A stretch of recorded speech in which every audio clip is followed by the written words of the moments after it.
Hey guys, in this one, we're going to cover some really cool and slightly fancier tricks. If you're a beginner to zoom, make sure you check out my part 1 video linked down below in the description. Make a video! Wow.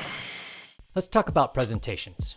To make your presentation or lesson really pop, consider presenting newscaster style with an over-the-shoulder graphic. The advantage of this is you get a close-up of the presenter while you're presenting them with an over-the-shoulder graphic to support whatever you're saying. So for instance, perhaps I'm talking about the planet Earth, and now I have this beautiful graphic to support what I'm saying. And wow, you're so engaged now.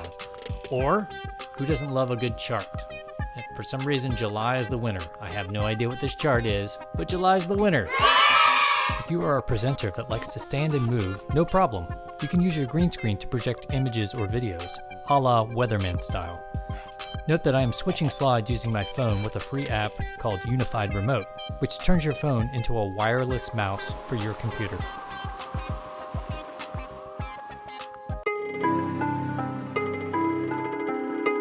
First, go to your word processing program. I like to use Pages because it's native to the Apple. You can also use Microsoft Word. Choose the picture that you want for your background. Stretch it across the entire background of your page. Choose a shape to use as your over-the-shoulder box. Add text. Then you can choose some kind of image to be inside the box. And now I have a nice over-the-shoulder graphic. Once you like what you have, do a screenshot. Click on Choose Virtual Background. Hit the plus button. You're going to add a photo or a video. Find the photo that you doctored. Add it in and see how it fits. Now you can see here that my box is too high. It's going off the screen. It's a little too far away. So I need to make that adjustment. I'm just going to go back over to Pages. I'm simply going to pull it all down a little bit. I'll do another screenshot. Again, choosing virtual background. I'm going to add a photo. And voila. To run the actual slideshow, you'll choose your virtual background, figure out which pictures you want to use. It makes sense to put them in a correct order. Once you have them, all you have to do is select them while you're talking. What you see right now is the perspective of the person giving the speech. However, to the actual viewer, what they're seeing is this. Same process for the videos. Note that I used a wireless remote from my phone. Let's talk about annotating. Zoom has some cool solutions, but the first one, which is the easiest to use but the hardest to execute, is their built-in whiteboard annotation feature. Find that under Share, click on the whiteboard, hit Share, and then the whiteboard comes up. That's gonna full screen in everyone else's window. And you can see, using the mouse, I can write things. Number one, your handwriting doesn't look good, it's slow, and I don't find it very accurate. Another solution, I've actually got my phone called into this meeting. I've got 3 boxes here, and this one right here is my phone. Okay, so my phone is actually called in. It's through my exact same account through Zoom. I'm going to share to the whiteboard, and that's automatically gonna full screen in everyone's windows except for mine. Using my phone now, I'm just gonna click on the screen and there's a little pencil tool. I'm gonna click on that. So here I go, I'm gonna write on here, how's it going? Okay, that's very quick and very accurate. I'm actually really impressed with how fast I can write. Very cool, kind of a game changer. And you've got all this whiteboard space and everyone's gonna see whatever you're writing on all their screens. I love that you can do this. To make your own stylus in less than 2 minutes, you'll need 3 simple items: a cup of water, an X-Acto knife, and a Q-tip or a piece of cotton.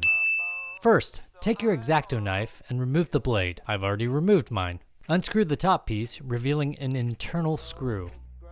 Grab your Q-tip and pull away some of the cotton fibers from the swab. Dip the tip of your index finger and thumb into the water and rub it through the cotton until it's a little damp, but not wet. Wrap the cotton around the top of the screw, leaving some of the cotton above and below the head of the screw.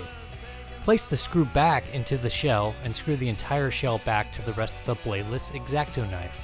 Ensure that about half of the cotton goes inside the shell, while the other half remains on the outside touching the screw. With the tip of your finger, dampen the outside of the cotton one more time. That's it. Give it a spin. You'll be surprised how accurate it is, or should I say, exact. Note that I have the best results when I hold the X-Acto stylus at a severe angle. It takes a second to get used to, but it is very easy to adapt to. Another use of the annotator, and this is fantastic, and this might even be more useful for many of you.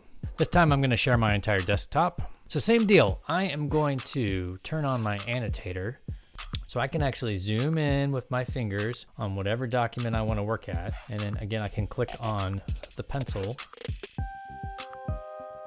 If I unclick the pencil, then I can move the screen around and I can zoom in on the music staff. I'm going to click the pencil again, and now I can get in here and actually do some note stuff.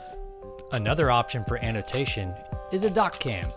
Doc cams are fairly inexpensive. Here's the one I'm using. I have no preference to it. It's an iPivo. It's the only one I've ever had, so I can't say if it's a good one, a bad one, whatever, but it works good enough for me. All you do is you go to the toolbar at the top for Zoom, click on Meeting, and then you're gonna hit Switch Camera. And when you do that, it's automatically gonna find the doc cam that you have plugged in and switch to that, just like you would at school or at work or wherever you are. Just, you can write things. It's a little shaky where I'm at, so set it up in a nice stable place, but there you go.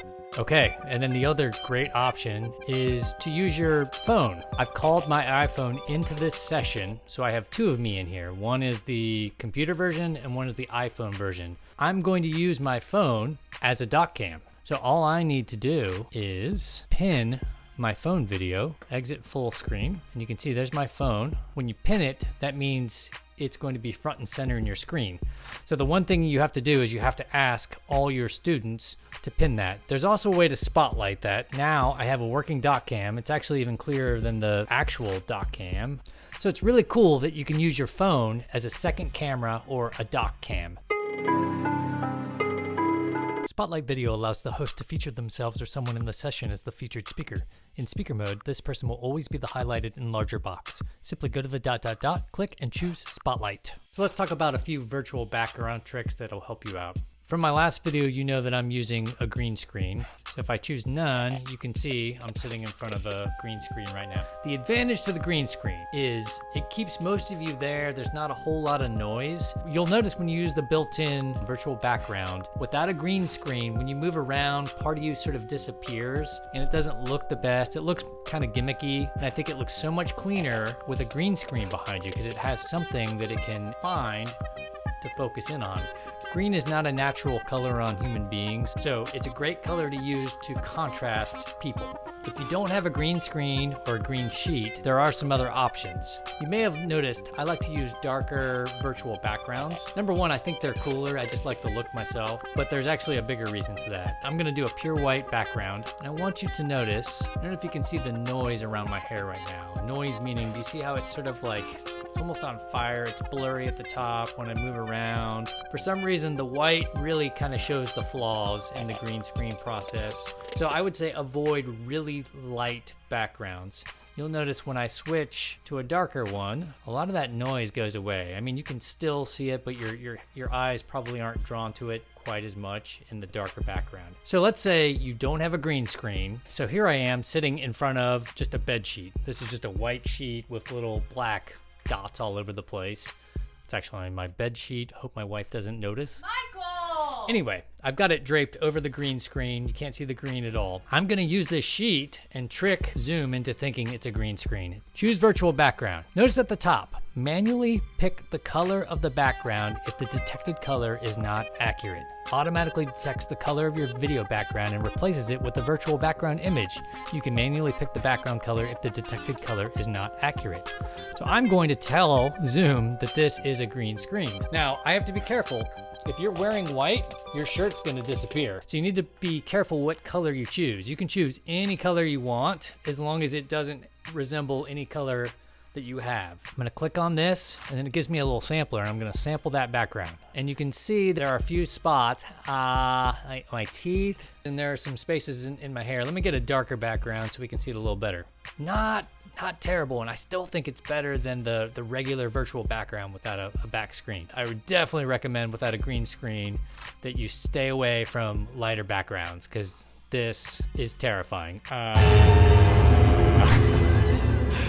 Maybe in post. I don't know why my eyes get wider when I do that.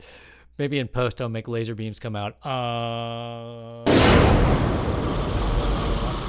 hope I can do that. Go for the darker backgrounds. That didn't look half bad at all. That's pretty good.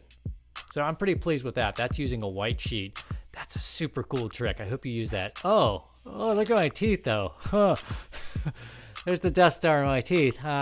This is why green is best, because it just doesn't occur naturally on the human body. Blue isn't a bad option, although I have blue eyes, so that would probably get in the way of my blue eyes. You can have a lot of fun with what you do with Zoom and how you present graphics. A fun idea I had, I'm colorblind.